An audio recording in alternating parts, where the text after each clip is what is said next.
ada satu sosok tubuh yang saya kira kita kena tahu. Beliau ini kita sudah pun jemput sebagai penaung dan beliau melaksanakan lebih daripada tugas sebagai penaung.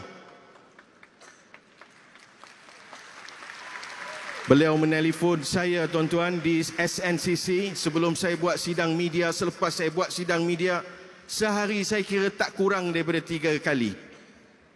Apa yang nak ditanya? Assalamualaikum Sani, macam mana dengan keluarga mereka? Macam mana update dengan diorang ini? Saya kata, last kali dah cakap-cakap, saya kata, Datuk Seri buat ini lebih daripada seorang Perdana Menteri. Yes, because they are my sons. Ini semua anak-anak aku, dia kata. Saya masih ingat pasal saya orang Penang. Bila saya orang Penang, Datuk Seri orang Penang, kami kadang-kadang cakap Penang. Datuk Seri kata apa? Aku tak boleh tidur duk fikir pasal mereka ni. Jadi saya tak rasa Datuk Seri buat ini kerana nak mengeluarkan kerana seorang Perdana Menteri. Jiwanya kepada Gaza itu merentasi semuanya.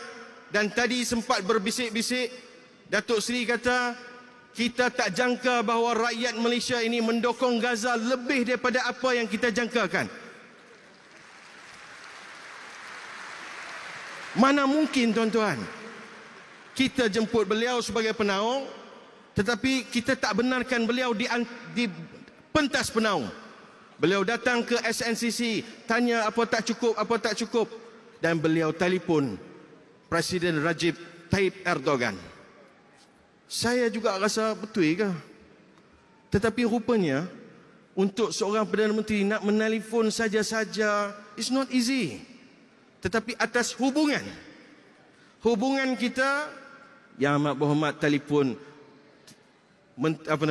Presiden Recep Tayyip Erdogan, dan hari ini kita boleh nampak. Betul, telefon itu kadang-kadang kita nampak macam satu gimmick, tetapi hari ini dibuktikan. Orang lain tak keluar lagi. Ada lagi, Tiago masih di dalam penjara.